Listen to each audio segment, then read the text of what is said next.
وأعمل صالحا إنا موقنون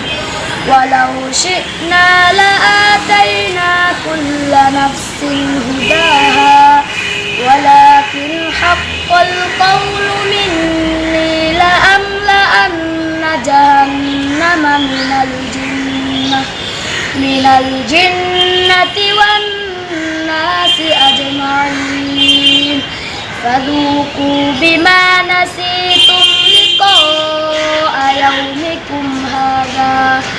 إنا نسيناكم وذوقوا عذاب الخلد بما كنتم تعملون